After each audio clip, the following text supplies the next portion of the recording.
Hello everybody. Okay, let's set that head. I'll show you how I go about doing it.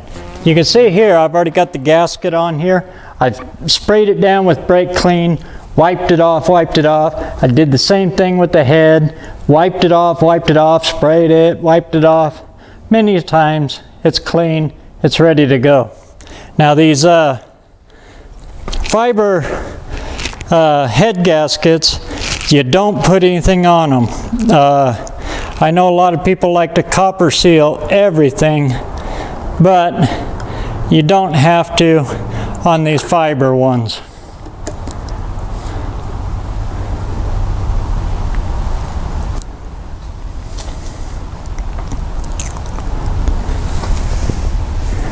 Okay, here we go. This is a chore because these things are beyond heavy. Okay, we're gonna get it turned around here. Then I pick it up through the intake.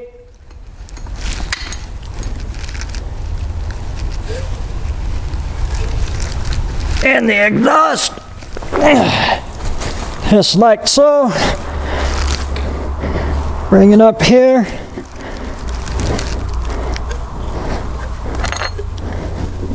Set it down nice and even.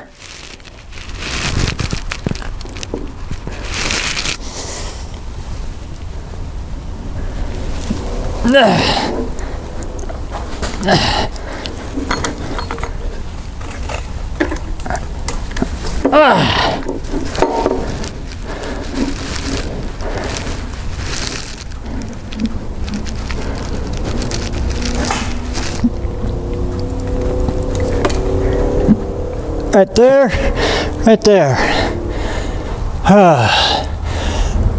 You got to get it lined up with those dowels pins that are right there.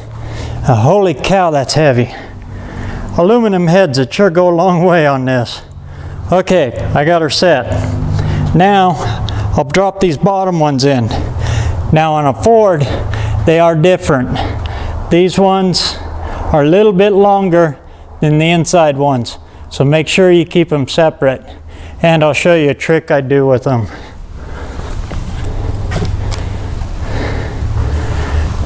Good old anti-seize. These are the bolts. Now, if you're reusing these, you'll be real tempted to take a wire wheel to them. Don't do that. What they are is, you can see they're coated. They're actually coated with an anti-corrosion. If you wire wheel that, you'll take that off and then they'll corrode. So what I do is I just wipe them off real good. Get them all nice and cleaned up and ready to go on.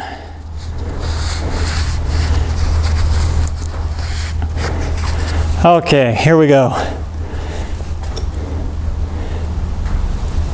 The anti-seize, I got just a little bit there. Just put a little right like that. That's all it takes. Now don't put it on the threads. All I do is I put it on the shank here. And right up, you see up here on this flange right here, I get it right up inside of there like that. And then I just kind of work it in. I don't put any on the threads though. Now this is a long one. It goes in the bottom, just like that.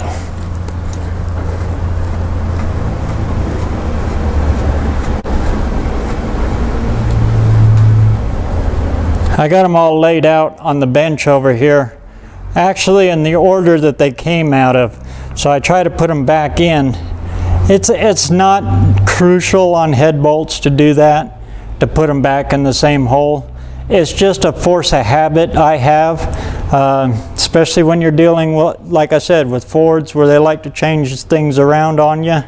If you know where that bolt came out of, you know where it'll go back in. Just saves time and it's muscle memory for me that way. Here's another one. A little swipe. Get your fingers dirty. Like I said, I just roll it on the shank. what'll happen is the cast head will corrode to the shank part and lock it. So we'll just drop these all in here. Anyway, the cast heads will kind of corrode onto the bolt and kind of try to weld it, rust weld itself all together.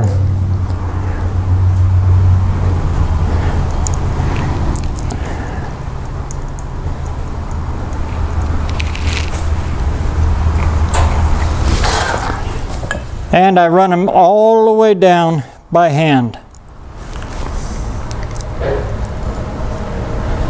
If there's any resistance, I stop. But if I can get them to go all the way in by hand, which I've done this 150 million times now when I was cleaning the threads and everything, so I know they go in good.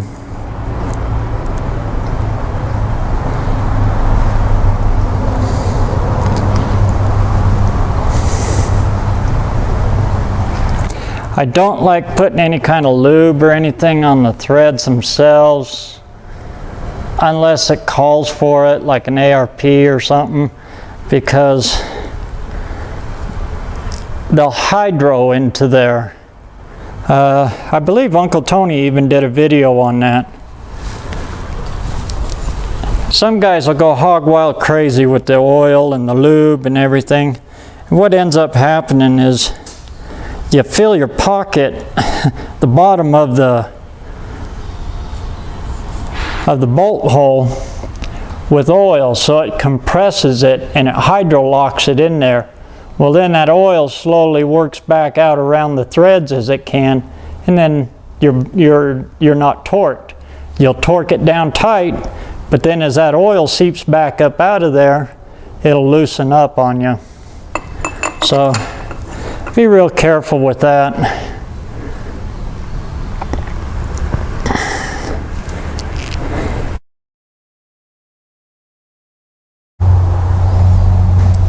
Okay, we got the head bolts all in. Sorry about that phone call.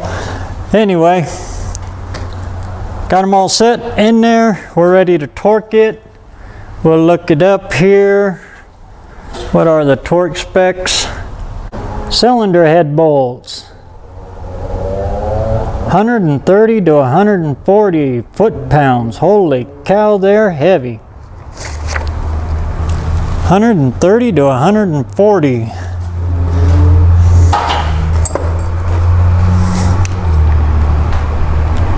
Got my old clicker type.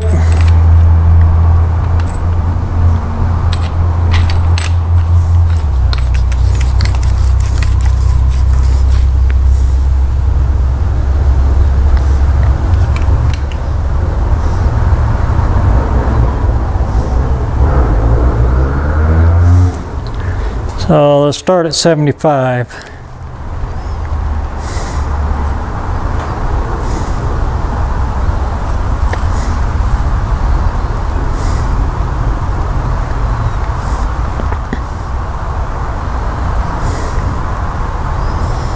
$75.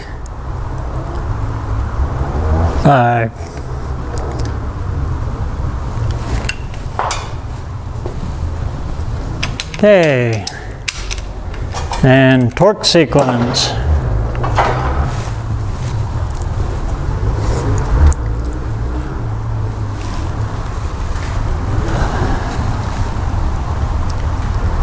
Number 1.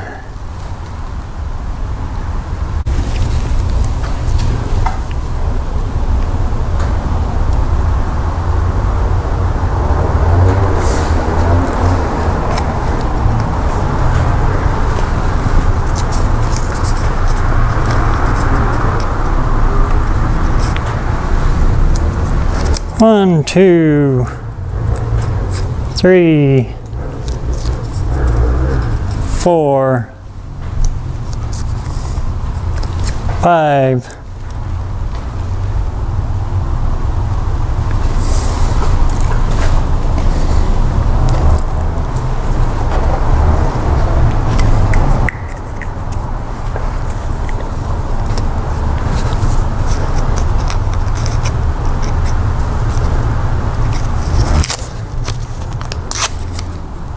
6,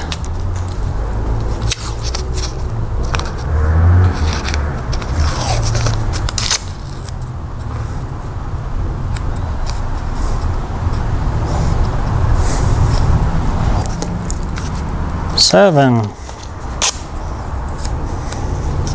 8. I don't have to do 9 and 10 because I know 9 and 10.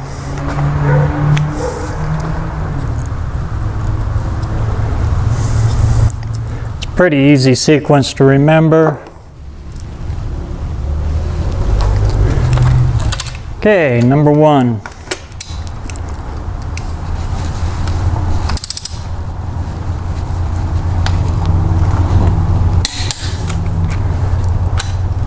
Number 2.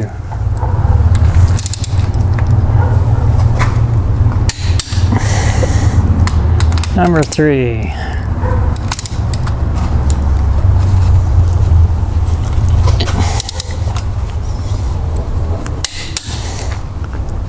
Number 4.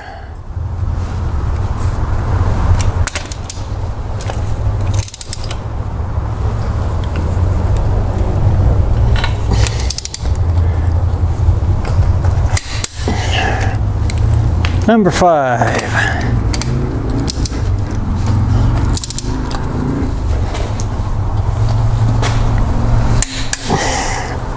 Number 6.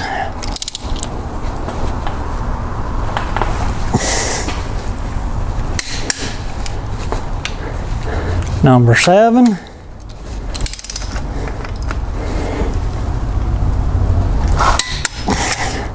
Eight.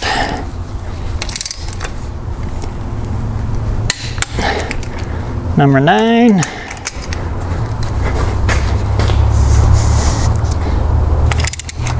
This is actually when it's a lot easier with 2 people because they can hold it.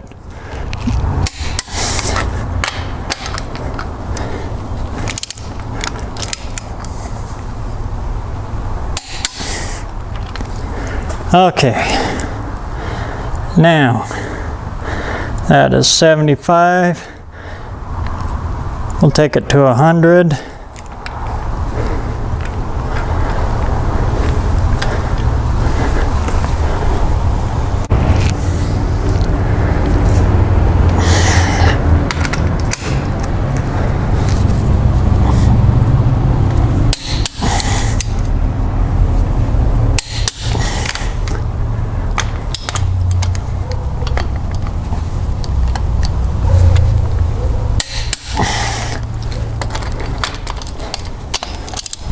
Now as I'm doing this, I'm trying to ease into it. So, and granted it's 100 pounds, but you'll see kind of I'm working it hard and slow, just waiting for the click.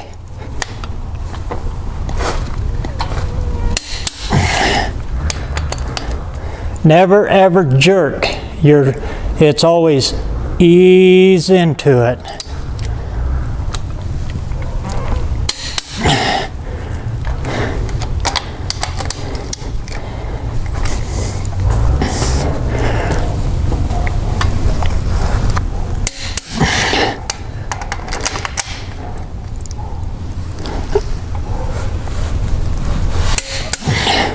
And I'm trying to keep my elbow in the same plane as I'm doing it.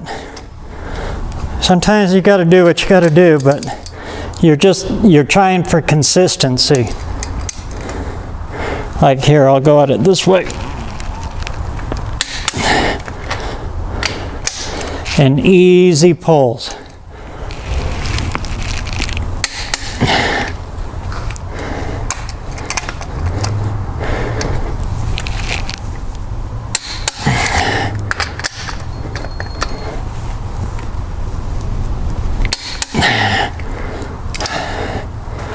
Okay, now for the Wheaties one. This is the heavy one. That's up to 100. Now I need, what was it again? 460. 130 to 140. We'll go 135. 135.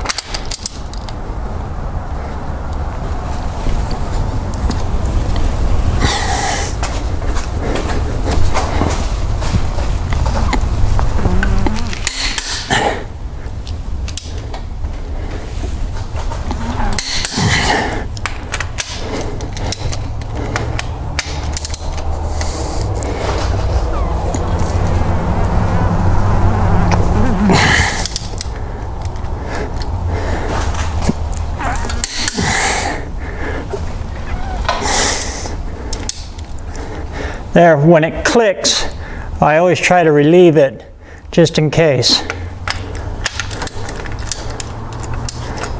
Catch it on the same plane again.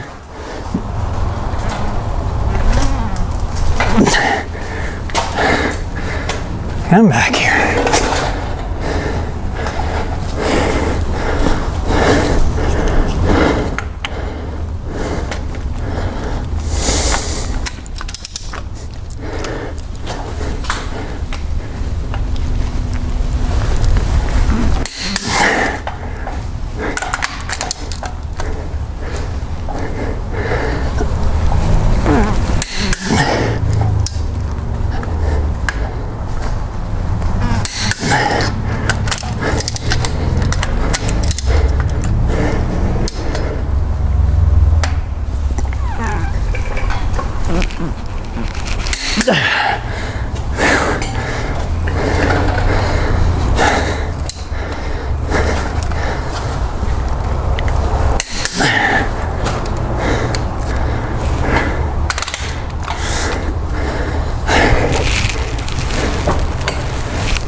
Okay, that's how you torque in the heads.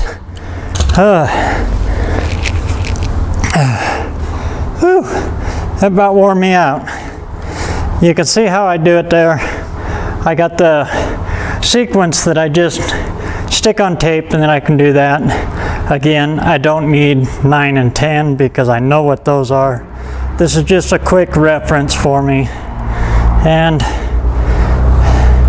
up here, you can see I have the rockers laid in order, the way they go. This one goes right back here. This one goes right back here, and so on and so forth, all the way down the line. These ones are for the other side. This one goes right back there, all the way down. Don't mix them up. They make a valve train set for that. It's a rack that all your lifters and rocker arms and push rods all fit in.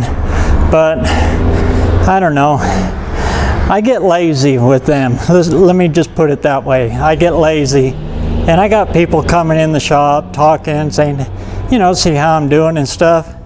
And I'll tell you, more times than I can count, somebody pulls a couple of lifters out to look at them and, whoa, what's this?